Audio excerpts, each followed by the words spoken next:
Charlie, how often do you think about gravity? I don't, Greg. Right. If I'm honest. Okay. I don't think about gravity. Who is thinking about gravity day to day? Are you? I often think about gravity. Do you? Gravity and gravitational fields and resonance and chakras. Right. And No, you don't. horoscopes. No. No, you don't. We'll take this from the top. From the top. From the top. This is The Method, a podcast from Thriver about what health looks like in the real world. I'm Dr. Greg Potter. I'm a scientist and health and performance consultant. And I'm Charlie Edmondson. I'm not a science expert. I've got a regular job and a regular non-science nerdy life. And I'm here to remind Greg of what that's actually like. On this show, we'll work out some sustainable changes to your routine that will actually make a difference to your health. And to do that, we've got a simple 3-step method. First, we bring in an expert to unpack the science behind one key health question. Second, we provide some tips and habits you can try right now. And then finally, we put the practice to the test. Each week, we hear from those who have tried and tested our recommendations to help turn a so-called ideal lifestyle into something that actually works for you. Today, our guest is Filippo Ongaro, a physician, author, and longevity expert who's previously worked with astronauts for the European Space Agency. He's now one of the leading voices in longevity medicine and the founder of Swiss Longevity Solutions, focused on helping people live longer, healthier, and lead more meaningful lives.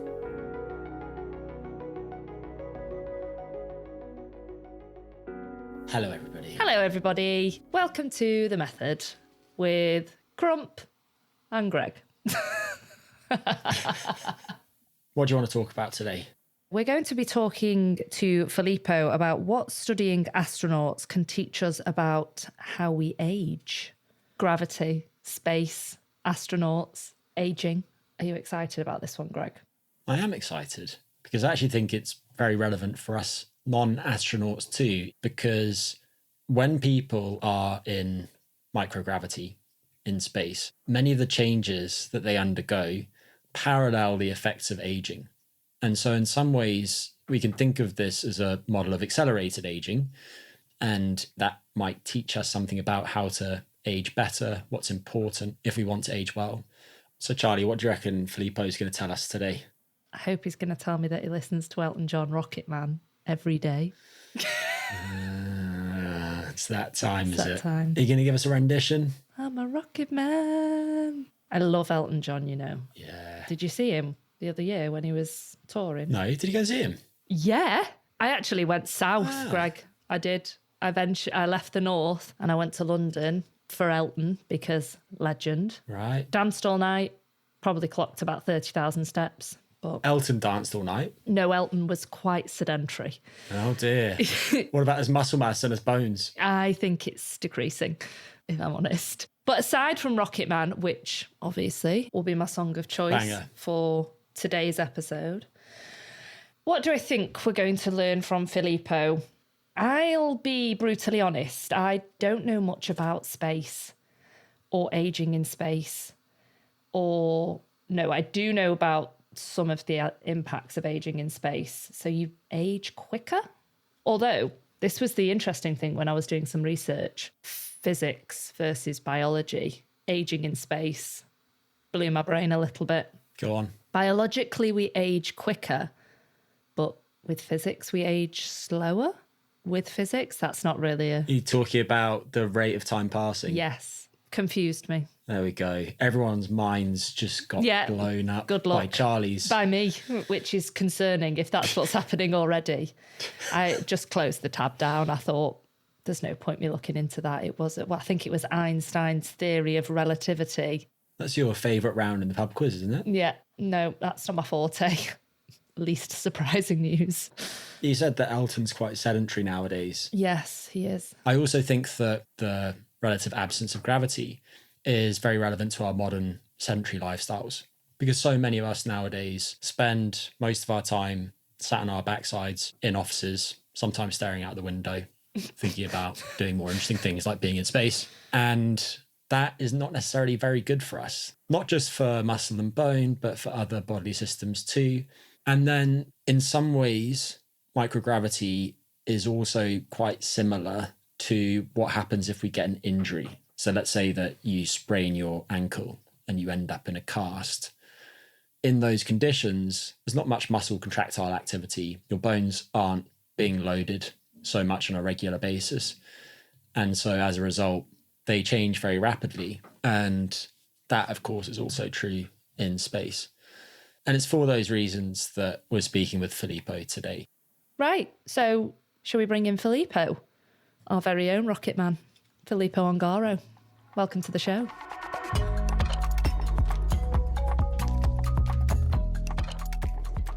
Dr. Filippo Ongaro, it's great to have you with us today. My pleasure, guys. Lovely to meet you. Today we want to focus on the idea that there might be something to learn about aging here on Earth from how people's bodies change during spaceflight. And we'll start with a section on what science has shown us about how the human body responds to space. To kick us off, I think the microgravity environment of space might be more similar than lots of people realize to the kinds of sedentary lifestyles that many of us have nowadays. How do you think spaceflight parallels our modern sedentary society?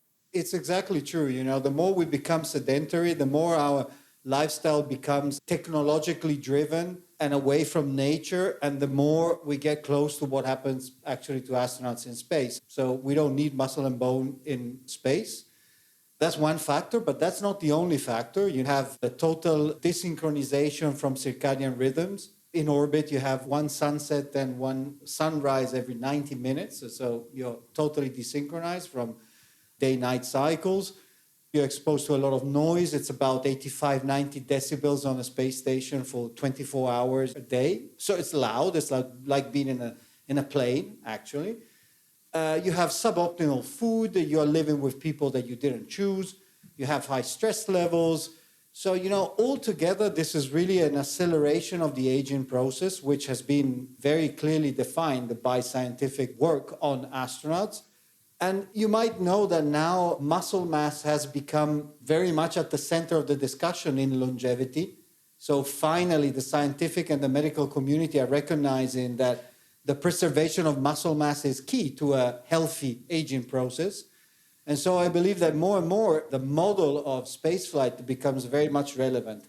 Then we also know it doesn't have huge statistical power, so you need to do several experiments in time in order to gather a certain sample size. But having said that, I see more and more research on aging and research in space becoming one single field to make it possible to live a long and healthy life on Earth and beyond. You've covered a lot of ground there. So we'll retrace some of those steps and explore that territory a bit more slowly. One of the things that you mentioned that I wasn't aware of is how loud the International Space Station is. I think many bodies suggest that if the volume is much above about 40 decibels, then you start dramatically increasing risk of things like hearing loss. You also tend to see increases in things like sleep disruption at that point, which is going to make it very hard for these people to rest well while they're in space. One of the things that you didn't mention that I understand might be a factor is that astronauts lack the microbial exposures. They don't interact with air and dirt the way that the rest of us do, and that's probably quite important for their health as well. You did allude to how quickly muscles can change during spaceflight. But just to be clear about that, if people aren't doing any structured resistance training while they're in space or while they're in that type of bed rest, what are typical rates of how quickly they lose muscle mass and strength? And is there a discrepancy between the two? Do they lose them at the same rate, or is one faster than the other? Well, we usually say that 6 months in space are more or less like 10 years on Earth. Obviously, this is true if you don't do anything to stop that process. Obviously, the first thing that happens is neuromuscular, okay? The second is muscular. The third is bone. So bone is a little slower to lose, but already with a flight, you know, of maybe a week or 10 days, you will see the neuromuscular component becoming very different. Faster to lose, but also fast to recover. So a few hours after landing, they will have recovered. Muscle is a little slower than the purely neurological aspect when you are talking about muscle mass, but still recovers pretty well. The most difficult, of course, is bone. So bone might require several months, and it might not be a full recovery. So it is a pretty impactful exposure, you know. Now, astronauts in space have a countermeasure program, so they do physical exercise, stress reduction techniques, supplementation. But if we would place somebody in orbit and do absolutely nothing with that person, then in 6 months we'll get more or less the same muscle loss and bone loss that we get on Earth in 10 years. So potentially crew members that land after a long-term mission without having had access to resistive exercise devices, they wouldn't be able to walk for a pretty long period. So it's massive. It's really a lot. And one thing that made a huge difference on the International Space Station was the development of a resistive exercise device. It was complicated to develop because, you know, it's a complex system with vacuum pumps and you can't use weights, of course, in weightlessness. But, you know, when they started training on that device, the whole health of crew members actually changed. And this also is eye-opening for how much the maintenance of strength and muscle mass has to do with several other aspects, you know, hormonal regulation, metabolic regulation, so many, many other things. We now know there's a lot of so-called crosstalk between different organs and how organs are chatting to each other and sending each other signals that are important to their function each day. Filippo, you probably know Marco Nerici, do you? Yes, I know Marco. He was investigating on our astronauts when I was at the space agency. So yes, I know him since several years. Great muscle physiologist. Brilliant, absolutely brilliant. And I know that he's done a lot of work looking at the effects of things like bed rest. And just to add some numbers to what you were discussing, I think he found that when people had 5 to 14 days of bed rest, so up to 2 weeks of bed rest, people lost about 1.5 kilograms of whole body fat-free mass, which is going to include muscle and bone, but primarily be skeletal muscle. But one of the things that I was surprised by is how quickly strength declines relative to muscle mass. Declines about 4 times faster. Yeah. At a certain point, it is going to be systematic, the muscle loss. But of course, the first effect will be mainly on the muscles that we use to live in a gravitational environment. So you will lose more muscles on your back, more muscles on your legs than what you're going to lose, I don't know, on your forearm, for example, for sure. So just on that, do the muscles of people of different ages respond the same way, or is there a difference based on age or gender? Well, you know, that's also interesting because it's pretty actually counterintuitive that the more trained you are, so the more muscular you are and the fitter you are, the faster you're going to lose. So it is like the body is perceiving this gap because you start from a very fit body and you put that body in a condition that is totally different to the condition to which normally that body is exposed. Because, for example, if I work out a lot, I am not only exposing my body to the gravitational force of Earth, but I'm exposing my body to the workload. You know, so when I suddenly live in microgravity or in a bed rested condition, the difference is going to be perceived more. So the process is going to be more intense. Yeah. Just a point, I'm very aware about the importance of, if we're looking at like post-exercise or post-endurance, you know, obviously the importance of refueling, nutrition to help build muscle, bone, recovery. Do we know much about the effects of spaceflight on appetite? Yeah, they are having troubles with appetite. The taste is changing. The taste of food items that I have chosen because they really like them on Earth is not the same when they are actually in space. There's a lot of disturbance in the digestive function. So the tendency is definitely to eat less than what you should be eating. And again, let's keep in mind that to really have an effective countermeasure program, you almost have to go towards the overtraining. So actually, most astronauts have a protocol that is about 2 hours of training per day, which is pretty much, you know. So even more how much you eat and how well you eat is extremely important to get that anabolic response, you know, in a catabolic condition, let's say. By the way, there's a phenomenon that is well known that is called anabolic resistance of muscle. So the older you are, the more, let's say, nutritional stimulation and exercise stimulation you need to give to the muscle to respond. So overall, that is another interesting element. Keeping the appetite, you know, keeping the pleasure of eating, the variety of food. So you have on one side the purely nutritional aspect, so, the math of what they need in terms of calories, proteins, carbs, fats, whatever, micronutrients. On the other side, you have the social and pleasure-related aspect of eating, which is also very important for them. I think the taste fatigue that you mentioned is really interesting. Another key aspect of fitness, which is likely to change, is cardiorespiratory fitness. And that is a very strong predictor of lifespan. Part of the reason why we're harping on about bone and muscle is because they do strongly relate to how long somebody will ultimately live. So in the case of cardiorespiratory fitness, this is typically assessed using a graded exercise test that looks at the maximum amount of oxygen that somebody can consume. And we call that VO2 max. And what we see is that the higher someone's VO2 max, all other things considered, the longer they tend to live. How does that VO2 max tend to change? Well, something like a VO2 max, you need a functioning, well-trained heart that pumps the blood. You need functioning lungs to extract the oxygen. And you also need the functioning muscles with their mitochondria to use that oxygen. So in this sense, the exposure to space flight, it does affect the heart pump, but with longer flights, it tends to regain a certain level of balance. But again, what is going to impact very much a VO2 max is the loss of muscle mass, because you will have less muscles to extract that oxygen and use it. But so if you think about it, it's exactly overlapping what happens on Earth. Like there's a linear loss of VO2 with aging on Earth if you don't train. Mm-hmm. The data generally show that there is a somewhat linear decline in VO2 max the longer that somebody undergoes bed rest or space flight.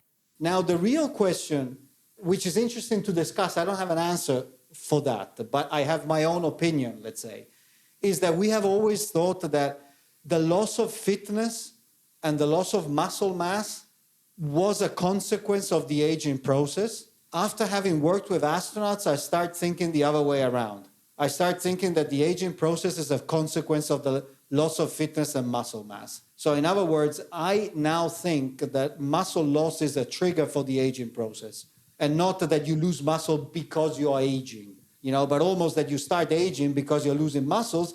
And that starts to complicate the whole metabolic regulation, the production of hormones. We now know how much muscle mass and muscle loading is impacting the production of testosterone, of growth hormone, relatively to stress hormones, for example, like cortisol. I again think it has almost more to do with the muscle loss than with a true, let's say, degradation of cardiopulmonary capacity. It's an interesting idea. And your hypothesis is very interesting. It makes me think of what some people call the vicious cycle of frailty, where if somebody later in life falls over and they break a hip and they end up in bed and they stop using their muscles and their bones, that makes them more frail, and it makes it harder for them to maintain their independence. And then when they try and get out of bed, go about their lives again, they're more likely to break a bone again. And in part because of that, they don't tend to live that long after a hip fracture.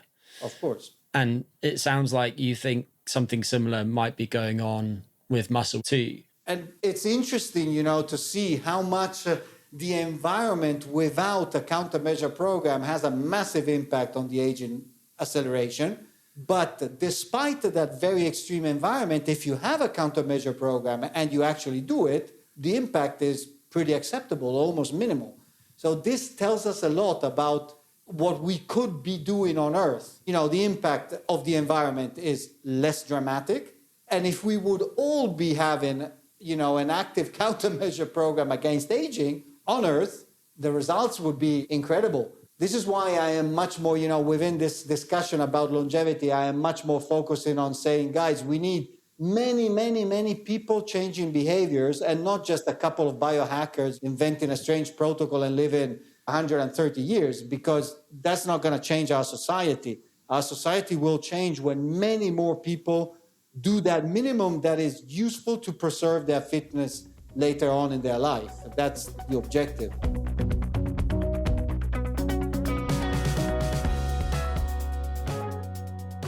So moving swiftly into the practice session, it'd be good to now obviously have a little look at sort of what the implications to everything that we've just spoken about have for health in the real world and how can we use this information here on Earth. Mm-hmm. So is there a particular age of life we should start to, I don't want to say the word worry, or consider changing day-to-day practice just to improve muscle and bone density? I don't want to sort of panic anyone in case you say it was 15 years ago we should have been doing this, but is there, sort of a time we should be maybe a little bit more aware? Well, the diplomatic answer is I wouldn't wait much after the age of 40. Okay. To start really seriously thinking, I have to do something more to maintain my fitness, my muscle mass, etc. From a medical perspective, around the age of 40, everybody should start thinking, what can I do more for my health and my fitness? But if we would start earlier, there definitely is an advantage. And the best idea would be to start when you're very, very young, to build that muscle mass with exercise and sports and regular training in order to have more muscle mass at the end of the, let's say, development stage in your early 20s. That would be the ideal scenario for me. So having said that, it's never too late, just to make it clear. Even if you start in your 60s, it's better than not start. Yeah. That's for sure. So if we were talking to, or you were talking to a time-poor, middle-aged novice who wants to avoid frailty, where would you say to them is about an ideal place to start? Well, it depends a little bit on the condition the person is, of course. But the best place to start, really literally speaking, is a gym. And a good trainer. Yeah, okay. So in order to have a personalized training program, not something that you just, found on the web or read on a newspaper, but something that is calibrated on your level of fitness, and exercise physiologists and trainers have plenty of tools they can use to test the level of fitness of a person. So I would say that is the best place to start. Of course, it's not the only thing you can do. You can also have a mat, a couple of weights, and do some stuff at home. But first of all, people think it's difficult to go to the gym and it's easy to train at home. It's the other way around. To train effectively at home, you need to know how to exercise very well. Otherwise, you're going to lose time. I know that it's an investment of time, it's an investment of money. I know that very well. But if you go to the gym, and you have somebody guiding you, that's relatively easy. We've previously spoken with Eric Helm about exercise to build muscle in novices. And we didn't speak much about building bone. But when it comes to bone, I think there are a few things that are helpful for people to understand. So one is that the magnitude of the load is important. So, for example, the weight on the bar. Another is that the direction is important. You have cells in your bone that sense the direction of the loading. And then there's also the fact that higher impact exercise is going to be better at remodeling bone than more static exercise like yoga or Pilates or something like that. So on that note, Filippo, do you have any guidance about what people might do if they want to build stronger bones? And what are some examples of some simple exercises that people could incorporate specifically for their bones? Well, I think it's a tricky question in reality, because the exercises that would benefit most are, however, the ones that are more at risk to generate an injury for the ones that are in the need to build bone. Mm-hmm. You know what I mean? Yeah. So if you take, for example, a 50-year-old woman that hasn't exercised previously and now is worried about bone mass, and you start doing plyometrics, jumps, squats, heavy leg press, it's all possible. But again, it has to be well guided, well monitored, and safely done. Otherwise, the risk of generating an injury through an attempt to build bone mass is going to be very high. So, as you said, clearly, the higher the load, the more the bone is going to be stimulated. But to manage high loads, you already need a certain level of muscle mass, strength, neuromuscular coordination. So that's why it's a tricky question. I would suggest the ones that are approaching the topic to go slowly. Because anyhow, even doing a very simple leg extension, is more productive than doing nothing. So my suggestion would be build your capacity slowly, having as a main concern not to get injured. Once you feel safe and you have sufficient strength to start experimenting with your body a little bit more, then you can increase the load, increase the intensity, change the directions, do more jumps, or do more athletic type of stuff.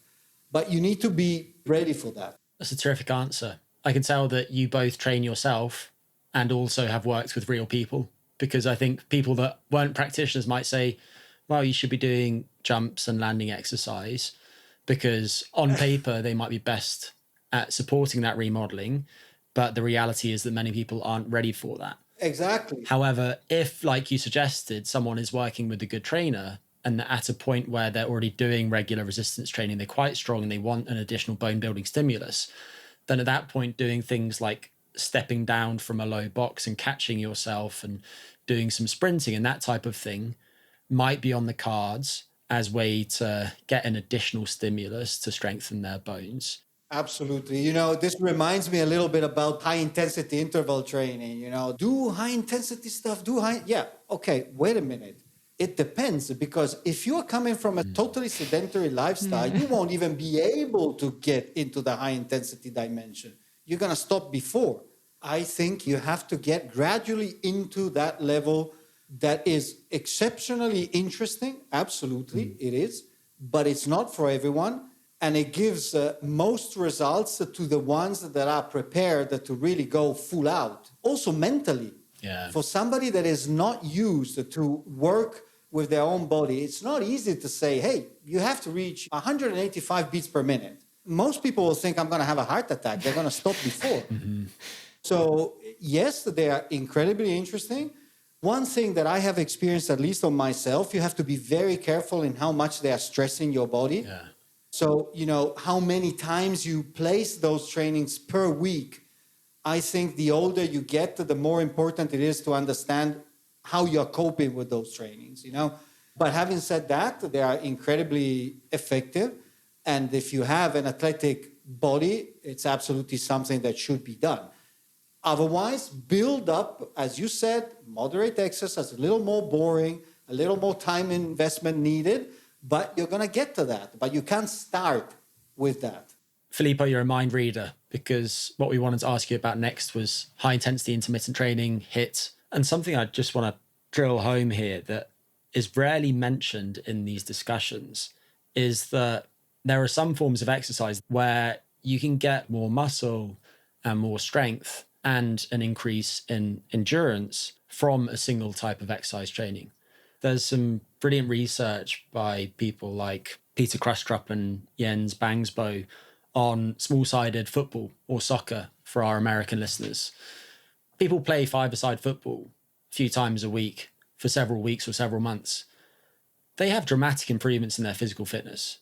Their VO2 max goes up, their strength in muscles like their knee extensors or their quadriceps goes up, their bone mineral content tends to go up. They tend to lose a bit of body fat too.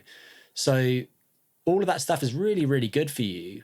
And that's why I think those types of intermittent sprint team sports and circuit resistance training, if people are going to pick one type of exercise, they're really good places for people to start.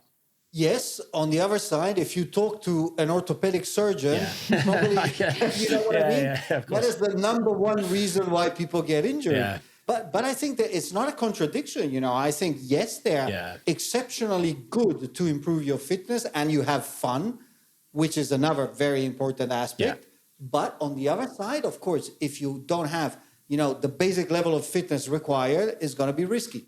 I realize how silly that sounded following what we were just saying about easing into it. And I'm saying, oh yeah, go ahead and play five-a-side football. Just jump straight into it. That's not what I'm suggesting. Exactly. Instead, what I would say is you can think of that as being a bit like a high-intensity intermittent training or sprint interval training workout, where when you've done the conditioning that's necessary for you to be able to do that safely, at that point, that will stand you in really good stead. You know, it reminds me of one thing. It makes me a little bit laugh that sometimes I have to say that today, it sounds like you need a PhD in exercise physiology before you enter the gym, you know? I'm 55. I started working out when I was 15. We didn't have a clue of what we were doing, really. But still, we were getting fit.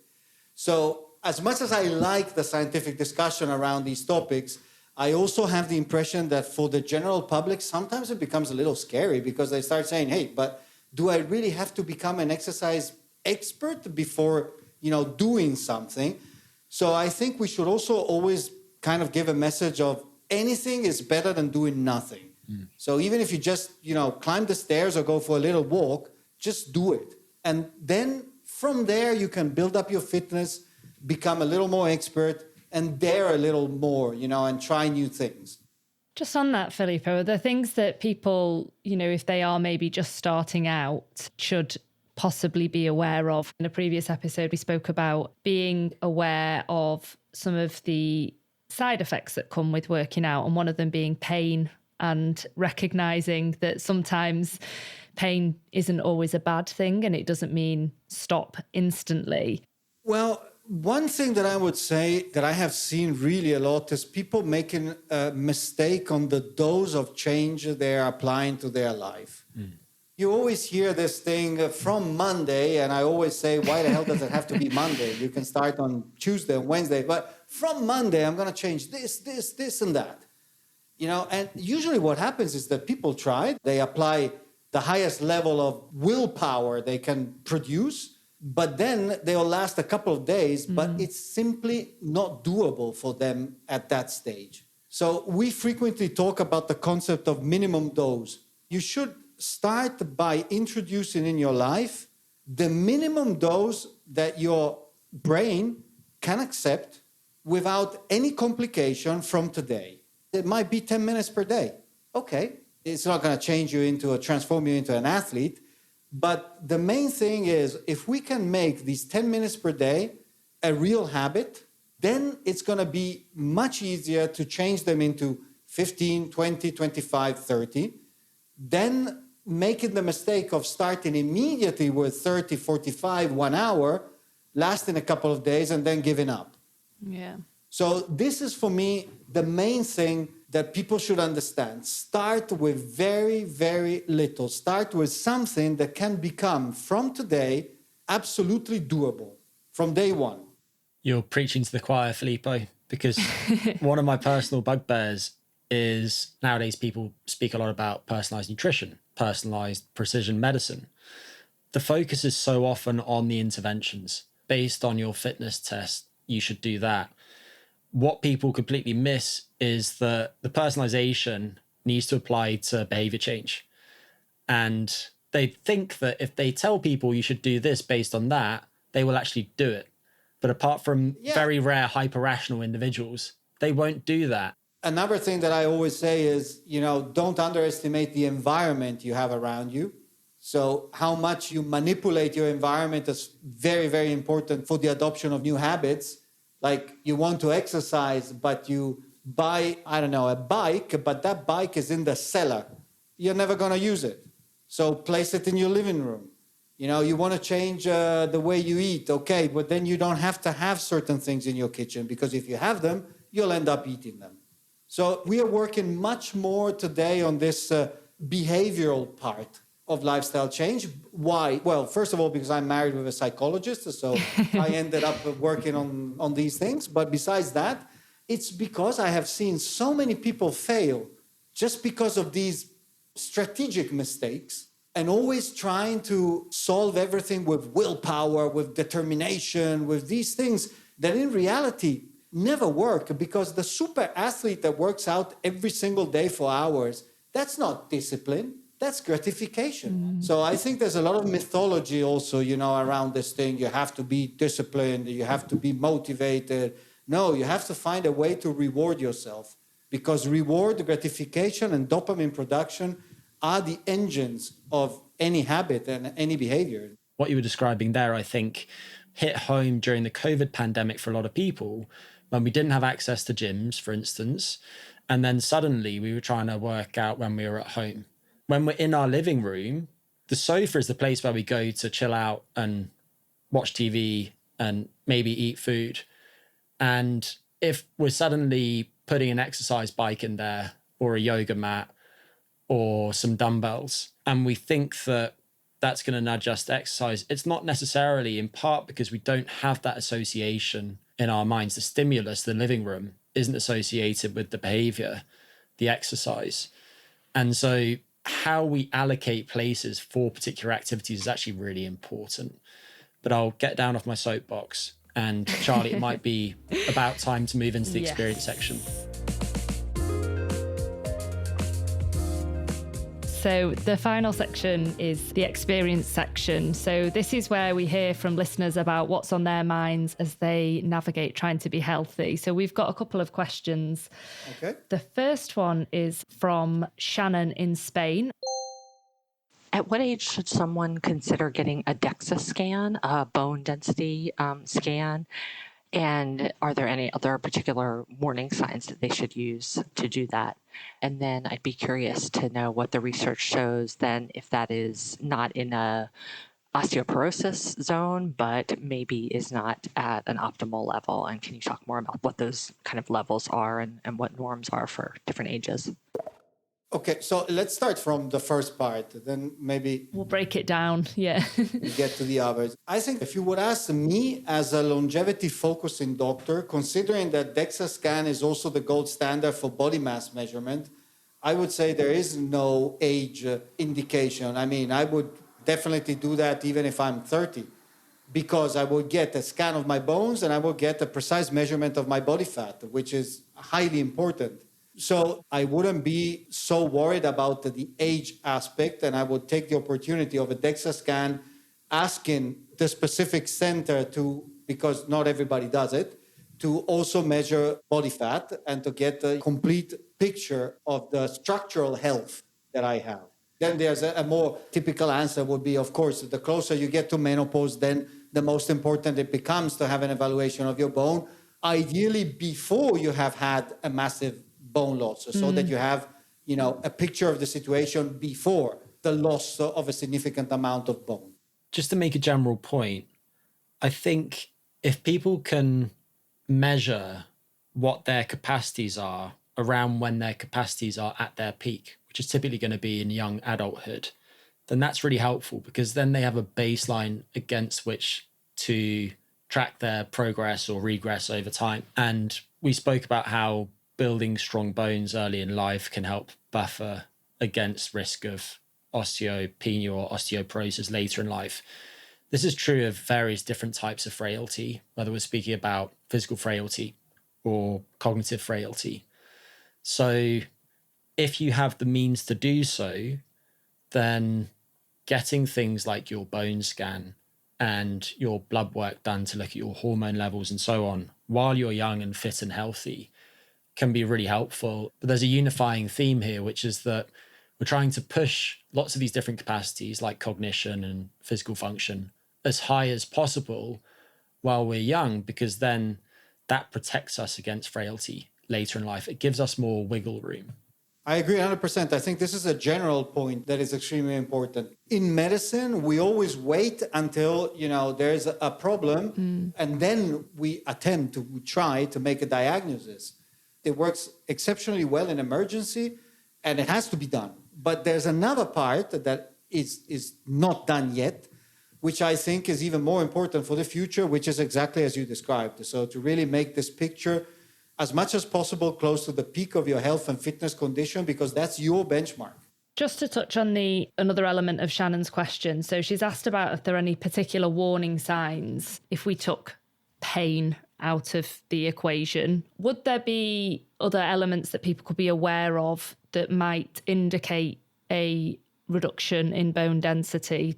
Well, there can be past the behaviors that lead you to think that this person might be more exposed to the risk. Eating disorders, for example, very low body weight, amenorrhea, low testosterone, low hormones, high levels of stress. Elite athletes sometimes, especially the ones that are looking at very, very low fat levels. A family history of osteopenia and osteoporosis would be the other one. Sure, totally. So yeah, there can be reasons to say, hey, maybe it should be checked, but not really symptoms though. Yeah, so it's more contributing factors. So another question that we've got is from Shane, and he is asking, is regular cycling 3 to 4 times a week enough to maintain strength as we age? Well, if you cycle with a very, very low gear or on a very steep uphill, then you will do some strength for sure, especially obviously on your legs. But normally the way a person would cycle, it definitely is more an endurance training exercise than a purely strength-related exercise. So once again, it's better than nothing for sure. But if that person would add maybe not so many, maybe a couple of trainings in the gym with resistance exercise, the benefit will also show up in cycling on the bike. All major health organizations like the World Health Organization recommend that adults do resistance training for all major muscle groups at least twice a week. If you're just cycling, then you can get that type of resistance stimulus if you're doing the type of strenuous cycling that Filippo described for your quadriceps, your knee extensors, and for your plantar flexors, your calves. But most of the rest of your musculature is not going to get that. So as a standalone, it's not going to be a great option.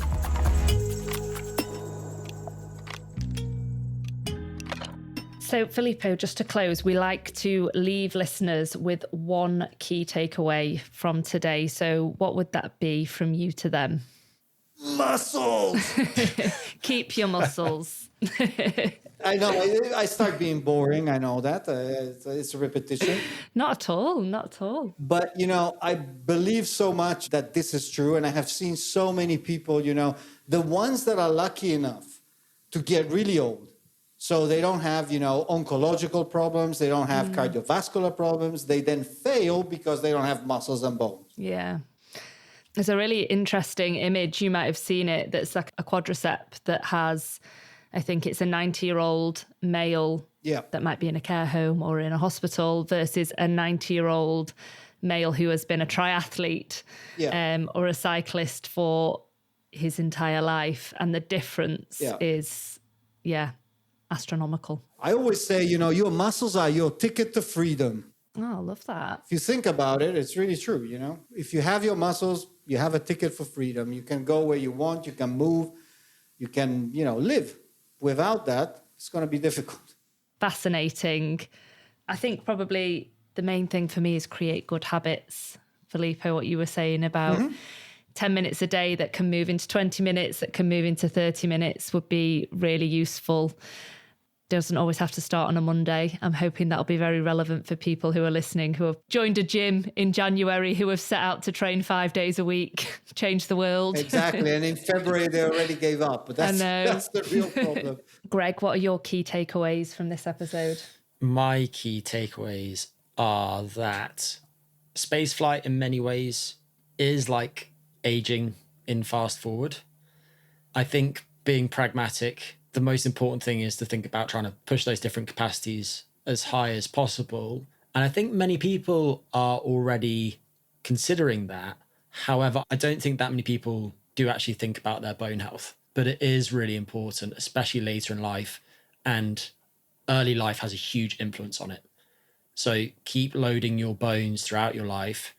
And however old you are, as you listen to this, give your bones some resistance to keep them strong or get them stronger. Well, thank you very much for joining us, Filippo. I've loved chatting to you. Thank you, guys. It's been great. And obviously we will link to all your work in the show notes. So if people want to find out more, follow your work, they will be available there. Thanks, Filippo. Thank you, guys. Lovely to meet you. Take care. See you soon. Bye. Ciao, ciao.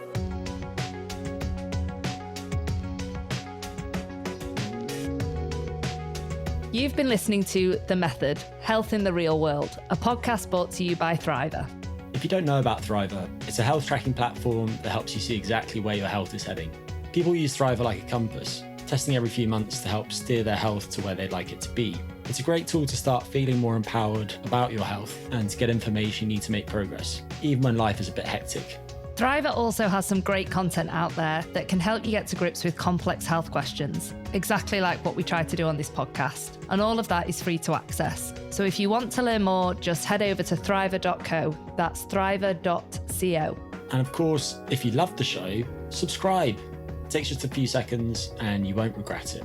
You can also leave a review or send us an email with your own health questions. We want to cover the topics on your mind. So go grab our email in the show notes and please do get in touch. Special thanks to Thriver team and to Lower Street for helping us bring the show to life. Content direction by Richard Cousins, Hamish Grierson, Tamar Loach, Vishal Shah and Katie Yockey. Production from Lise Lavati with the help of Sam Datapoulin and Daria Lawson. And sound design by Alex Rose. We're your hosts, Charlie Edmondson and Greg Potter, and we'll see you next time.